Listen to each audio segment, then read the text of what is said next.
Hey, sweet friends, it's Anna from Salt and Speech, and I wanted to welcome you to the Salt and Speech podcast, where we talk about topics and issues from a biblical perspective with practical steps so that we can walk out God's truth daily. So grab your Bible, your journal, and a pair of headphones, and let's see what God's Word has to say about it.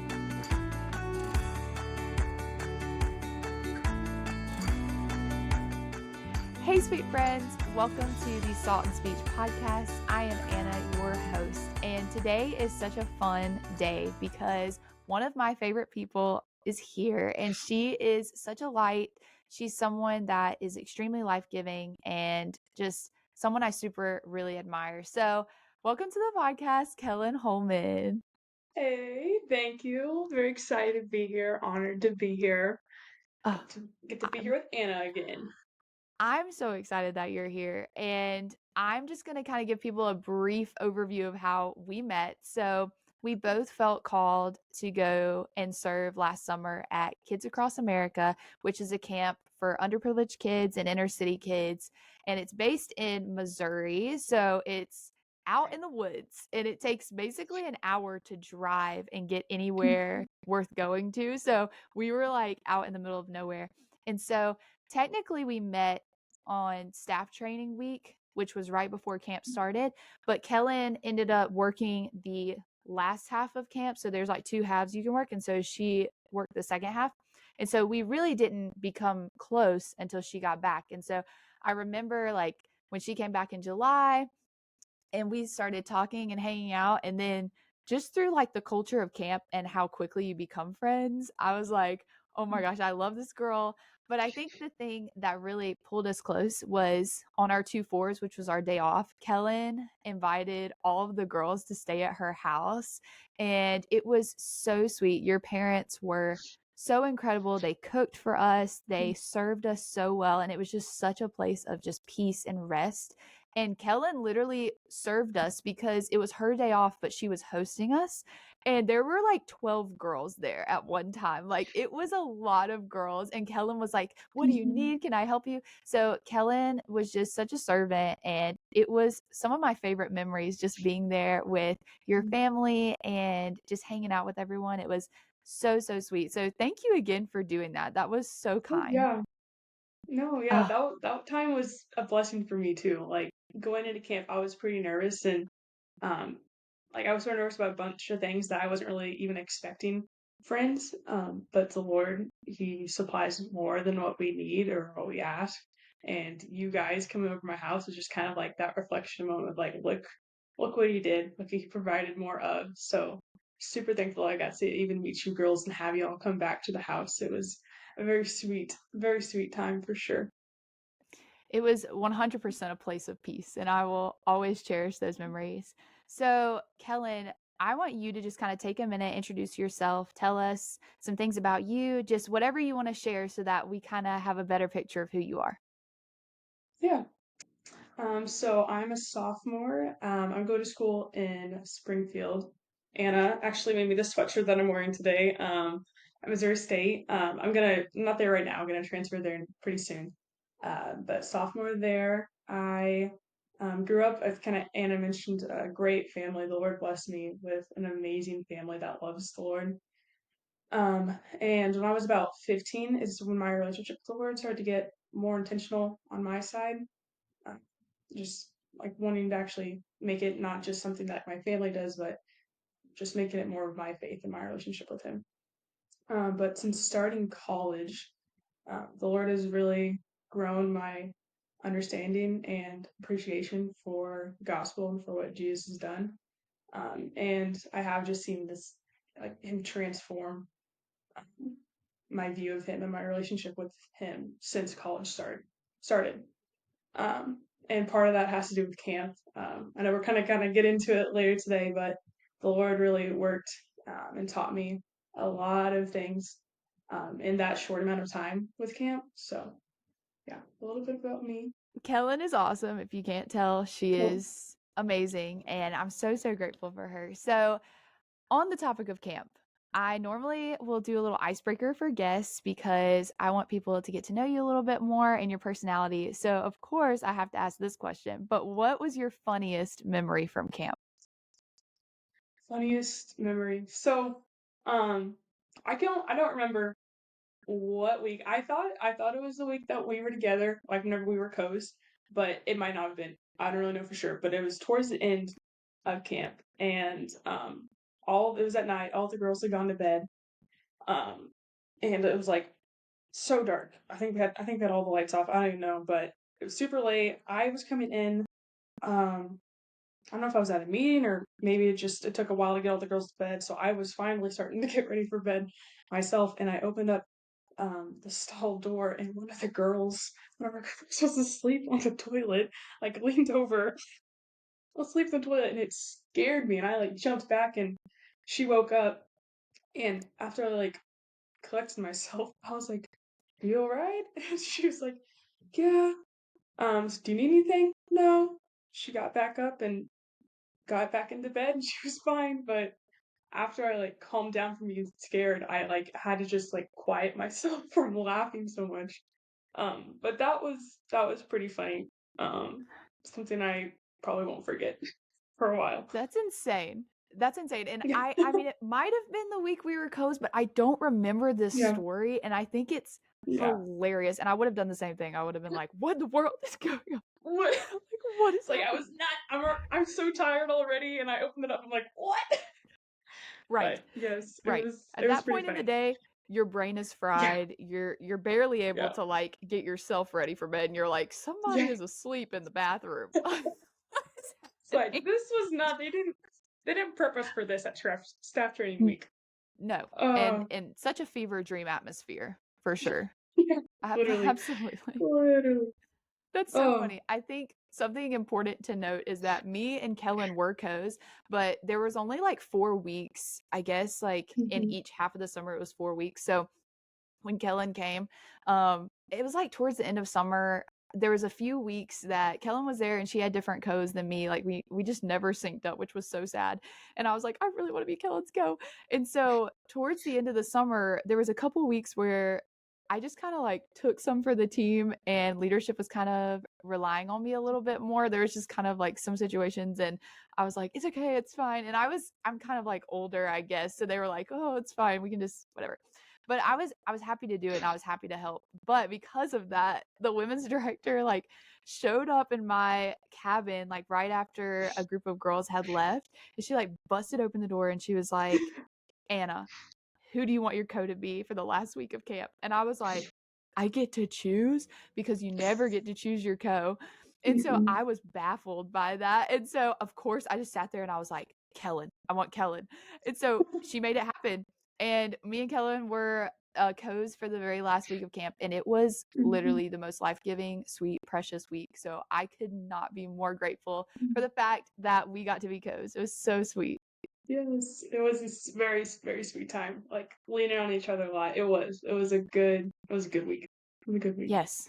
Oh, it was Yeah. so beautiful.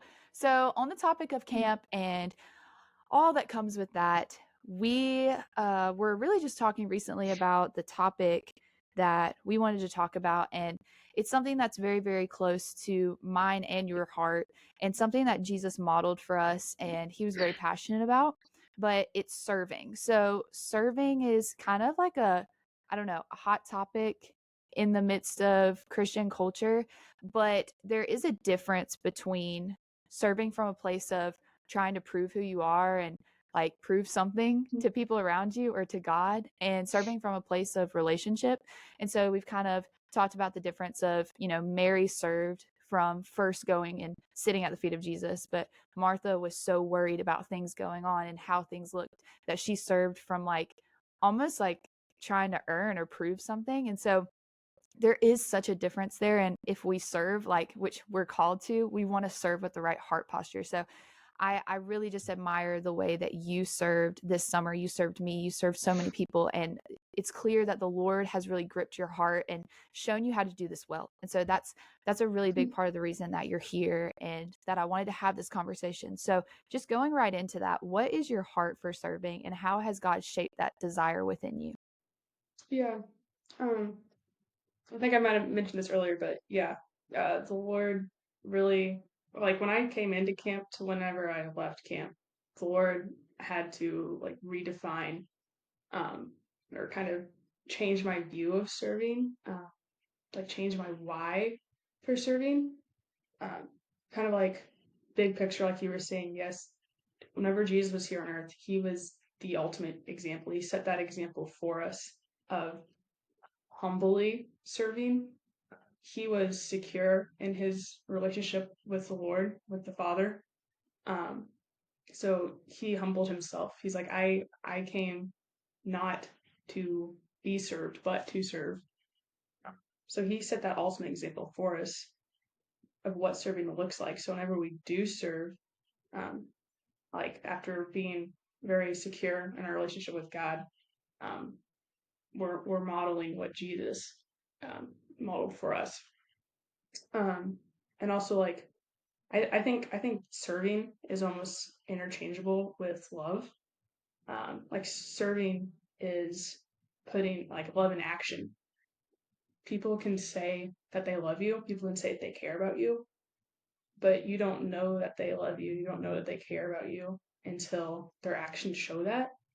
Um, and with God, like He didn't just say that He loved us; He also demonstrated His love for us. Um, like He demonstrated His love for us while we were still sinners. Christ died for us, so He showed us He loved us with His actions by giving Jesus. So big picture, I think, like to sum it up, like um, serving is love in action. Serving is physically showing people that you love them, modeling what Jesus did. But kind of more like at a personal note, I've never, I've never been one kind of like super confident, like in my words and stuff. That's just not something I'm gifted at. So for me, kind of whenever I started to, um, my relationship with the Lord started to get a little more intimate, more personal. Um, Serving kind of came like my way of like I'm not confident in my words to show people that I love them, but I can show them with my actions. And it's not doesn't have to be these be these big like I serve in the church or serve in this ministry, and just be like small acts of service to show love, like unloading the dishwasher for your mom, taking out the trash for your roommates or something. Just small little things. It's kind of how serving became important to me. That makes so much sense. And I like what you're saying. Serving is an action. Um, that I mean, there's a lot of things that we can say, and those are beautiful. I mean, the way that we encourage and love people, I mean, words are needed, but there is something, actions speak louder than words. And it's true. Mm-hmm. And so I I actually saw something the other day on social media, which I haven't like double checked this, so this may not be right, but I think for the most part it is. But this guy was talking about how he was like, I read all the gospels, and there's not one time where Jesus like looks at someone and says, I love you. And I was like, I don't know for sure. You know what I'm saying? Like, I'd have to go back and really look, Mm-hmm. but I don't remember there being a time where Jesus like looked at someone and was like, I love you. But his whole life was love. Like, he didn't have to say, I Mm-hmm. love you for people to know that he loved them, because he cared for them. He served them, and his sacrifice on the cross speaks so much louder than any words. And so Mm-hmm. there's this element of serving that you're talking about, where serving is loving, because you don't have to use words.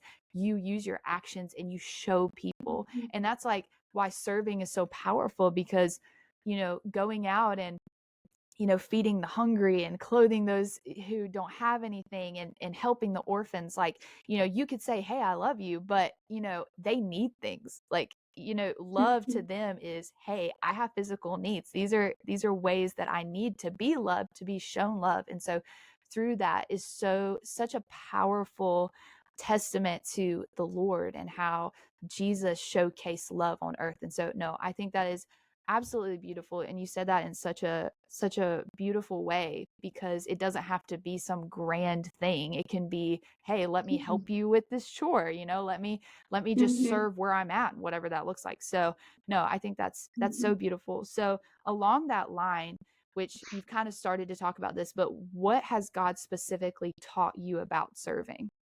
So, kind of like I mentioned earlier, The Lord kind of changed my why, or redefined kind of my view of serving this summer at camp. Kind of a quick story where he really kind of started to get my attention with it. I had my night off. It's only like the second week probably of camp.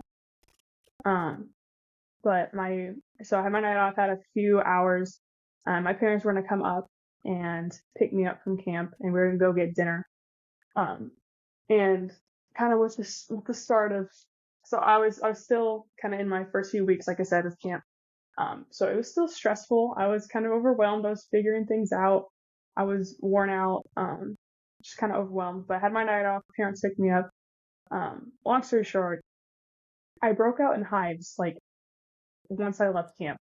I had never had hives before, so it was kind of a weird thing. But they got kind of bad. I had to go to the ER. They gave me a steroid, so I was out of it. But a long story short, I didn't end up going back to camp that night. I went back home, and I just had to rest at home for a little bit. But while I was resting, I remember I grabbed just a random piece of paper and kind of started journaling. But in that, I kind of talked about and kind of journaled, and I believe the Lord was kind of teaching me with this, that I can put my significance and my value of my life and my worthiness to receive other people's love and even His love, and how much I do, how much I deny myself, how much I try to serve, kind of like Martha. It's got to get done. Just do. And put my security and like I said, security, worthiness of love, value, tie it with what I do. So like the more I deny myself, the more I put others before me, then I must have some significance in my life. Then I must be worthy to receive love. Then I'm worthy to receive love after I deny myself to others before me. So it was more of serving was more of a prideful thing. Thinking that I could give and work value for myself, significance for myself, worthiness of love from others, and even God. But kind of going full circle, kind of in that journaling, as I was kind of writing down, like I put my significance, my value, my worthiness of love based on what I do and how much I give. The Lord already said how much He loves me. He says He loves me because He loves me. He says I'm significant to Him already. And He says that my life is valuable, that I'm worthy of His love and worthy of people's love. But it wasn't based on anything that I've done or anything that I can do. He's already showed me my worthiness of love from Him. He's given my life significance. He's given my life worth and value. He showed me that ultimately through Jesus first. He demonstrated His love for us first, not based on what we've done, but by giving us Jesus. So ultimately the gospel was how He showed us how much He loves us and how worthy we are to Him, our significance to Him, our value to Him. That's the first way He showed us. But He shows me how much He loves me, how much He cherishes me and takes care of me, just through like the everyday blessings, like my family. I get to go to a good school. I have great friends. I met some great people over the summer. I got to just have these opportunities. So He also shows how much He loves us and cherishes us through like the everyday blessings that He's given. So serving first needs to be rooted in God's truth, what He has already said, what He's done. There's a book called The Gospel Centered Life. I'm sure it's pretty popular. Some people might have read it, but in it there's a quote that I love. It says, "The walk of the Christian life is one of repentance and faith." So, like the gospel for believers, the gospel continually brings us back and like truth check. I'm like, okay, why are you serving? Are you trying to work for some love? Are you trying to work for your value? Are you trying to work for significance? Are you trying to give all this to yourself? The gospel says that God already loves us, that he says, hey, you're worthy to be in a relationship with me because of what I've said, because of what I've done, because of Jesus. So serving kind of all that, serving not out of a prideful, trying to work it for ourselves, should be rooted, kind of like you mentioned earlier, secure and who we are before God, secure in the truth, secure in the gospel, and then it's like it's an overflow, it's a response, and then it's not as exhausting, it's not an obligation, um, it's not a restless trying to work for this significance and value. It's just like, God, like, you've done so much for me. You love me already. You've said I'm significant. You said that my life has value now. So now I get to serve you. Now it's just overflow. It's a way of worship. But I like how you said at the beginning, Martha versus Mary serving. I don't really know like when it kind of changed. But like I think serving used to be more of like a way for me, like if I um like the more I kind of felt like the more that I deny myself, the more I try to put people before myself, um is like the equivalent to uh, like my worthiness of receiving love from them. Like then I have value. And it wasn't anything like I was even really aware of. Um, I kind of just found myself like getting exhausted, and serving became like a very anxious thing. Like putting other people before me became like an anxious thing and an obligation. It wasn't out of a place of like being confident in what God has said and what God has done. Um, like God ultimately said, like, "Hey, you're worthy of my love, because just simply because I love you. I've given you significance. I've said um, your life is valuable.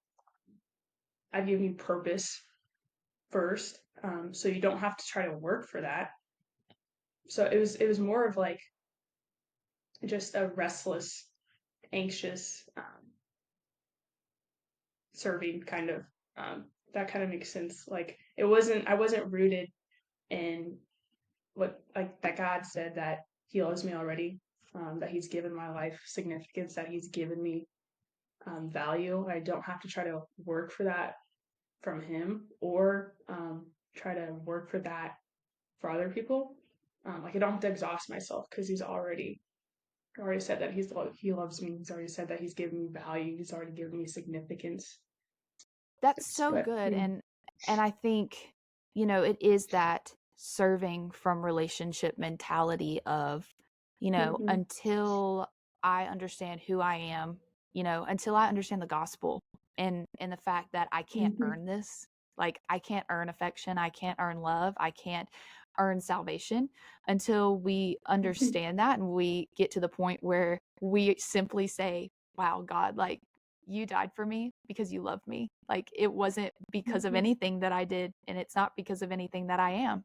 It's really just because you're that good and you're that kind. Mm-hmm. And so no, I think that's you have to start there. Because if you don't start Mm-hmm. there, everything's going to be off. And so I have a Mm-hmm. couple of verses I want to read that really speak to this, but the first one is 1 Corinthians 13, 1-3. And it's what you're talking about. But it says, if I speak human or angelic tongues, but do not have love, I'm a noisy gong or a clanging cymbal. If I have the gift of prophecy and understand all mysteries and all knowledge, and if I have all faith so that I can move mountains, but do not love, I am nothing. And if I give away all my possessions, and if I give over my body in order to boast, but do not have love, I gain nothing. And it's this beautiful concept of like everything that's talked about is really related to serving in that passage, like if I give away everything, if I do all of these wonderful things, if I check all these boxes, but yet I don't love, yet I'm not doing it from a place of love. If I'm not doing it from a place of right relationship with the Lord, then it doesn't mean anything. It's if you don't have that love from God and serve out of a place of love, it's pointless, it's just noise, Mhm. it's just racket. Yeah. So I think that's really beautiful. And then another passage is Mhm. Matthew 20:28, and this one says, just as the Son of Man did not come to be served, but to serve and to give his life as a ransom for many. And so we kind of draw this understanding of we serve because Jesus served, and we can draw our understanding and model of servitude from him, and he served from right relationship with the Lord. And we see that before he even started his ministry, we see that he was baptized, right, by John the Baptist. And Mhm. in that moment, the heavens open, and the Father says, this is my son who I am well pleased, before he even starts his ministry. So we know that Jesus started his Mhm. ministry. He started serving first from a place of knowing who he was, that he was a son of God, and that he was dearly loved, that he was known. And I think understanding that Jesus had this mindset of, I'm not starting my ministry, I'm not going to go out and serve until I know who I am. And who I am Mhm. is the Son of God, and I'm loved, and the Father is well pleased with me before I ever try to go out and minister to anybody else. I mean, if Jesus had to do that, then we certainly have to do that. So I think that's another point that you're making about serving from love and from relationship and identity in the Lord. Another passage that I just want to read really quick is John 13:12 through 14. And this story is when Jesus washes his disciples' feet. So this is right after he does that. When Jesus had washed their feet and put on his outer clothing, he reclined again and said to them, do you know what I have done for you? You call me teacher and Lord, and you are speaking rightly, since that is what I am. So if I, your Lord and teacher, have washed your feet, you also ought to wash one another's feet. For I have given you an example that you also should do just as I have done for you. And I think, when we're talking about serving and in this mindset of it, I just think this so beautifully portrays servitude, and also the fact that Jesus was washing the feet of his disciples, who he knew one was going to betray him, and he knew the rest of them were going to run away, that he knew that they weren't going to, stick with him, they were going to run and hide when he was arrested. And so these were the closest people to Jesus, and he knew what they were going to do, and yet he washed their feet. And so, serving is not always going to be cute and fun. Washing people's feet is dirty. And I think it's one of those things where if you want to serve the way Jesus did, and you want to serve from a place of love like Jesus did, you have to understand, why did Jesus do the things he did? Because he loved the Father, and that relationship was right. Before he could go out and wash his disciples' feet, he had to understand that God loved him the same way. And so he had that relationship with the Father correct. And so then he was able to really pour out and serve and love the people around him, because he knew who he was and he knew whose he was. And so this is just one of my favorite passages of scripture, just to really talk about what serving looks like. And I remember this is like a memory back from camp, but you were here for this, but on the last week, right before we started, right before the kids came, we had just like the guys and the girls kind of split up, the guy counselors and leaders split into one room, and then the girls in another. And so we were in the gym area, and our kind of the lady who is like kind of in charge of, she was one of the main leaders of the camp. She brought up all of the camp directors and had them sit, and she washed their feet. And then as soon as she had finished that, the camp directors started pulling up leadership and washing their feet. Like they started pulling up people from their camps, leadership, counselors, cooks, all of these people, and started washing their feet. And I remember, and like, this is just me being honest, but when it first started happening, I was super uncomfortable. And I just sat there and I was like, I don't want them washing my feet. Like, I want to wash someone else's feet, but I don't want anybody washing my feet. And it reminds me of the story of Peter when Jesus is washing their feet. And it's a little bit before this, but, Peter's like, Lord, are you going to wash my feet? And Jesus is like, what I'm doing, you don't realize now, but after you'll understand. He said, you'll never wash my feet. And Jesus replied, if I don't wash you, you have no part with me. And there's this, this idea of sometimes being served can be really uncomfortable for us because we're so prideful and we sit in this pride of serving, of like, look what I'm doing. And, I'm doing so great. I'm serving everyone, all this stuff. And a lot of times we don't even mean for it to be that way. It just kind of comes across that way. And we don't even realize that that's a heart issue within us. But I think some of us are like Peter, and I was the same way. I was like, man, I literally like got up and moved to the back so no one could like see me, but still people found me. And I remember when my director washed my feet, I just wept because I was like, man, I don't deserve this. Like I'm a mess.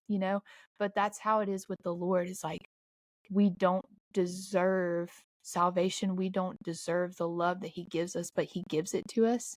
And so such a beautiful understanding that like, yes, you have to have that right relationship to serve other people and to love other people, but also to be served, because being served, is being able to sit there with humility and be like, okay, yeah, like I'm okay to sit here and be served. And so I know that's a little bit off topic, but I think, in the topic of serving others, we have to also assess our hearts and be like, okay, but if somebody wanted to serve me, or even assess like situations where people have tried to serve you and you're like, no, no, no, no, no, I don't, and it's like the thought of someone serving you makes you really uncomfortable. Like, sit with the Lord and be like, God, it makes me uncomfortable for people to serve me. So teach me and help me in this area, because I want to be humble.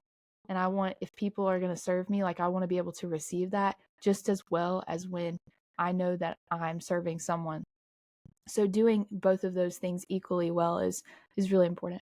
So another thing that I really want you to speak to is this idea of, serving from a joyful heart. So has it ever been difficult to serve with a joyful heart, and how did you navigate that? Whenever I found it's most difficult to serve, like with a joyful heart, is whenever I'm not, kind of, we've been talking about, when I start to get a little bit insecure and not resting in what he's already said. Whenever I kind of again start to tie, like my worthiness of love from him and worthiness of love from others to what I do, that's when it goes back to having the gospel have to check us again, kind of checking like, what's your why, what's your motives behind wanting to do this or that. When I'm not like overflow, like you've been saying, when I start to get a little bit off track, that's whenever it's difficult for me to serve with a joyful heart. That's when it becomes exhausting and more of an obligation. I do think burnout is a real thing though. We can still be rooted and secure in our relationship with the Lord and all of his truth over us. We can be secure in that and still get burnout and still get tired. Like we have to rest. He wants us to rest. Part of that, my Hives camp story, was, there's kind of a 2-part thing, but like how the Lord blessed me through that, of like you mentioned earlier, he loved me enough to stop me and check my why behind serving, kind of redefine that for me, and give me a new trajectory whenever I went back to camp. But on top of that, I didn't even know that I needed rest. I didn't admit that to myself. Didn't even realize I needed it. But he gave me rest. I went home for like a full day, and then like I think later that evening, like 2 days later, I went back. Um, so he gave me rest that I didn't know I needed, that I didn't ask for, I wasn't going to ask for. So that just shows his love and his provision, and his abundance so much more. He's a good father. He takes care of us. He slows us down to like, hey, you're off on this. I'm gonna remind you that I love you already. I'm gonna check your why for you. I'm gonna give you a new trajectory, and on top of that, I'm gonna give you rest because I love you and I take care of you. So I would say burnout is a real thing. So if you start to feel yourself like with serving in whatever capacity, whether that's in a church or a ministry, or maybe it's just daily life of trying to put others before yourself, trying to be intentional with that. If you start to find yourself like getting burnout, I think like two things. One, check your why. Like, okay, God, why am I wanting to do this? Whatever this is. What's my motivation behind doing this? Am I rooted in the fact that you will love me regardless of whether I do this or not? Does it change your love for me? It doesn't change how you view me? Or just straight up, are you tired and need to take a step back? Um, God does not love you any more or any less, whether you're sharing the gospel or cleaning the toilets for your roommates or taking a nap. His love for us is the same. He knows our limitations and he wants us to rest too. So yeah, um, yeah, so that. Yeah, and what you're saying is so good because checking your why behind why you're serving, and I think it's so beautiful that the Lord just kind of took you aside and he was like, "Hey, I'm going to just like halt you really quick so that I can sit here and redefine this for you because it's kind of gotten twisted in this mindset of works-based mentality like I'm going to help you redefine this through a biblical perspective, through right relationship with me." And so the fact that he slowed you down to be able to help you work that out is the most kind and beautiful thing. And so, that's how the Lord wants to work out these things in all of our hearts, whether it's serving or whether it's comparison or, whatever it is that we're struggling with. He wants to help us work that out because we can't do it in our own strength. We need God. He's the only one who can heal and really redefine our thoughts and ideas and our heart posture. He's the one who really comes in and does the heavy lifting. And so it's so good to sit with him. And just a verse that came to me, I felt like the Lord was putting it on my heart in regards to this, is Ephesians 6:7. And it says, serve with a good attitude as to the Lord and not to people.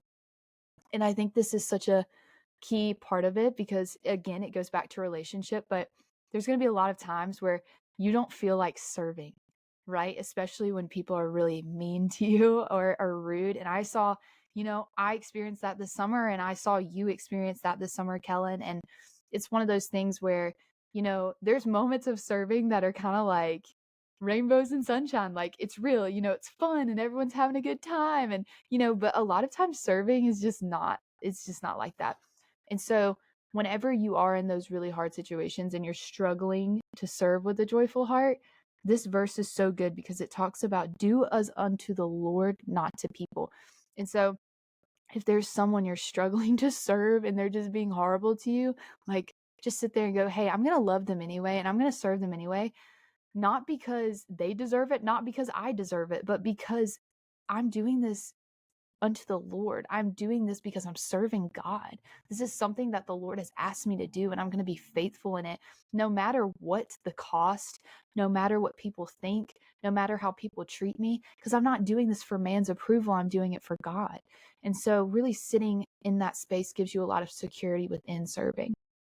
So to end the podcast, I really just want to give people practical steps because we have talked so much about just the beauty of serving from the right heart. And I mean, this conversation has been so life-giving. But what are practical ways that we can serve joyfully for the Lord right now? Yeah, I think one, and you kind of mentioned this, but like asking the Lord to root you in the truth, like asking Him to help you believe what he's already said about us and how much he loves us already, regardless of what we do. First, so ultimately, yeah, being rooted in the truth first. And whenever you whenever you understand how much God has already served you, how much God has already loved you, how much you understand that He's taking care of you, then it just is more of a natural. Like you said, we keep saying overflow. Um, it's just like a natural response, like, okay, God, I believe you've already served me so well. I believe you love me so well. I believe you're taking care of me today. So because I believe this about you, um, now I can focus on other people. I can focus on living for more than just myself. I can focus on like, where are you leading me, Lord, to serve others, to serve your kingdom. So it really, whenever we believe the truth, we don't have to focus so much on ourselves because we just trust that the Lord loves us and He's taking care of us. And this, like you've been saying, that His truth to us is unchanging. So that's whenever it starts to become more of an overflow, is being rooted and trusting what He's already said. And then number two, like practice in the little ways. It doesn't have to be like serving doesn't have to be serving in a church or in a ministry. All those are great. Like I think being plugged in, serving your church is good, a great thing. But it doesn't have to look like that. It can just be little things throughout your day. So just looking for little opportunities, being mindful of opportunities. It just kind of trains your mind to notice ways that you can show love.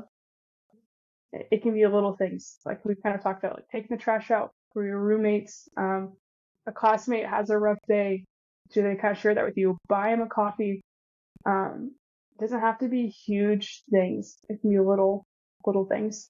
Just be more mindful. I had a verse. Well, first number 3. Be where He is, and I kind of got this from John 12:26. Says, anyone who wants to serve me must follow me, because my servants must be where I am, and the Father will honor anyone who serves me. My servants must be where I am. Just slowing down, being like, Lord, like, but how do you want to use me moment by moment? Show me those opportunities. Help me to be mindful of those opportunities. Guide me when those opportunities come. When not shy away. Kind of had a cool story I want to share with this. I had a friend last semester. She's a believer. She's awesome. She's super sweet. She was getting married. So she, like, with getting married, planning the wedding, her classes, she was just really stressed and overwhelmed. She would kind of share that with me. So I kind of knew this, that she'd been stressed and stuff, and recently I've been praying, like the Lord would just make me more aware of His Spirit and just more mindful of opportunities.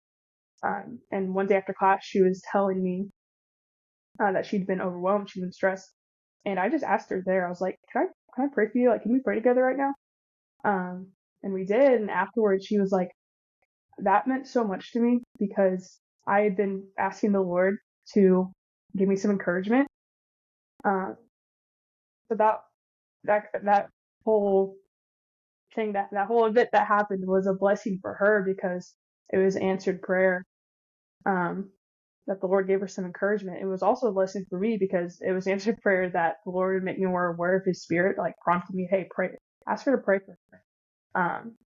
And it was an opportunity. It was just an opportunity right there to serve.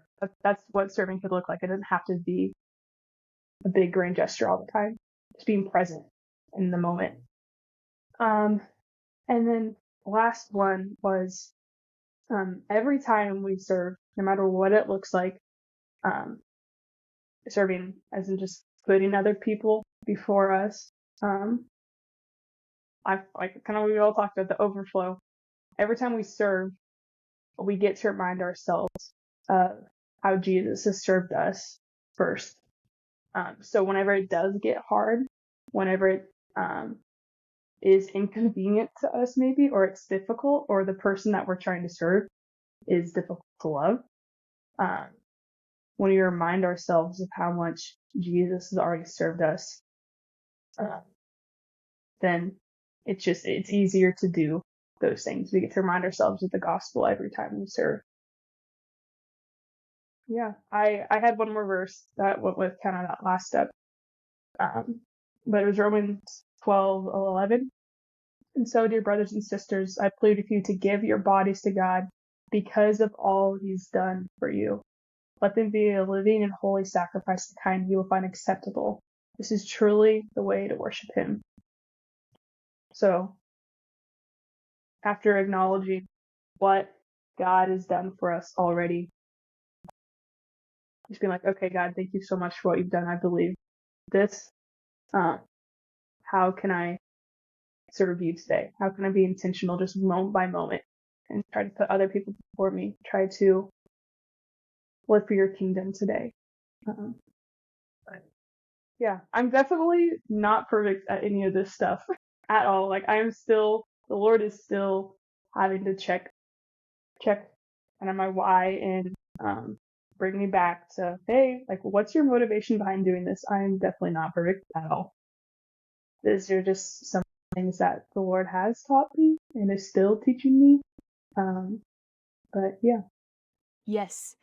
Yeah. And I love how you talked about being rooted in the truth and asking him, you know, God, like, help me to see this rightly, help me to see you rightly. And, you know, being in his word and seeing how Jesus walked, seeing what Jesus, you know, thinks of us, how he served people, how he loved people.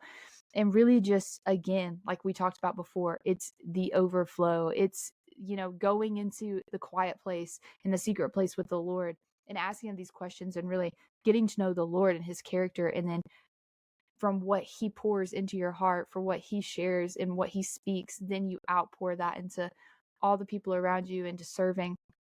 And I also love the piece about thanksgiving and the gospel. Like, the gospel should always produce a thankful heart. The gospel should always sober us to the reality that we did not deserve for Jesus to die for us. There's nothing we could do to deserve salvation. And so sitting in this space of like, hey, let me remind myself of what Jesus did for me, and let me be so thankful and grateful for that, that it outpours into the people around me. And also, I think it's really cool because you talked a lot about, you know, seeking the Lord and asking him these questions. And so literally all of my practical steps are prayer based. So, you know, pray to see God rightly, you rightly, others rightly. And, you know, that's what we've been talking about this whole time is, you know, if the relationship with the Lord is not correct, then it's going to be really difficult to serve and love people around you, because you have to be able to see the Lord rightly, and then he shows you who you are, and then you're able to see other people rightly. And so there's this order of things, you know. And so really seeking the Lord's face and, you know, asking him, God, help me to see you rightly, help me to see me rightly, see others rightly. And I've seen the Lord transform my life through those kinds of prayers. Another prayer is that his desires will become yours. And this has also been another transforming prayer of just sitting with the Lord and being like, God, I struggle to desire to serve, you know, like whatever that is. And I want to desire it because it's biblical. I want to desire it because it's something that's really important to you. Help me. And I promise you, if you seek him, you will find him, and he will answer you. And he wants to answer those prayers because they're rooted in who he is. It's rooted in his word. And so of course he wants to answer that, and he will show you, he will bring those desires into your heart. I've seen it happen in my own life.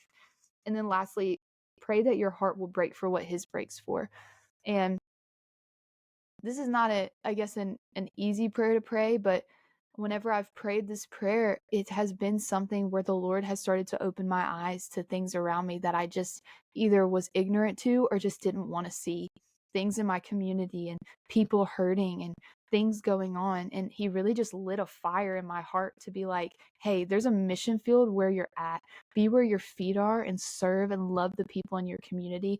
And, you know, clothe those who don't have clothes, visit those who are in prison, you know, minister to people who are on the streets, like be my hands and feet. And so really sitting in this posture of like, God, light a fire in my heart for the things that you are broken for, the things that hurt you, God, the things that you want to see done better and people loved. Just show me who to talk to. Give me, spaces and opportunities, and show me where you want me to get plugged into. And I promise you, he will do that. He is so kind. And just to finish our podcast episode, I just want to read out of James 1, verse 27. Pure and undefiled religion before God the Father is this: to look after orphans and widows in their distress, and to keep oneself unstained from the world. And I really think this just embodies everything we've been talking about. We want to go out and we want to serve like Christ. We want to love people like Christ. And Jesus went to the least of these. He went to the people who didn't have anybody. He went to the people who were, from the society's standards, were too far gone. And it's, the Lord is very clear that this is what, true worship, true religion looks like, is loving people and serving them and being the hands and feet of Jesus. And so, of course, doing that through the lens of a right relationship with the Lord, and always having that secret place, that relationship with the Lord as your source for everything you do, including serving. And so thank you so much, Kelyn, for being on the podcast. You are such an amazing friend. You are an incredible sister in Christ, and you are someone who genuinely spurs me on to know God more and to just love people better and to serve people with more fervor and zeal and joy. And so this has been one of the most life-giving conversations. And so thank you so much for just being here and for talking with us today. Thank you. Thank you for inviting me on. It was sweet. I'm glad we got to do this together and to learn from you and just share what the Lord's taught both of us together on this. Thank you for having me on. Yeah, this has just been one of the sweetest conversations. And to anyone who's listening or watching, thank you so much for being a part of this and just supporting this. We always pray that the Holy Spirit would speak to you and that the Lord would really move and tug on your heart. And so I just pray that, the Lord encountered you during this conversation and that you are excited to learn how to serve joyfully and how to serve from a place of relationship. And so, yeah, I definitely have felt that this conversation has really just encouraged me, and I'm ready to, sit with the Lord and be like, okay, God, what do you have for me? Because I would love to serve. I want to be a part of this community. I want to be your hands and feet. So show me how and help me to just know you more and love you more so that I can love other people around me. So yeah, thank you again so much for being a part of this. We love you guys, and we'll catch you next time on the Salt and Speech Pod.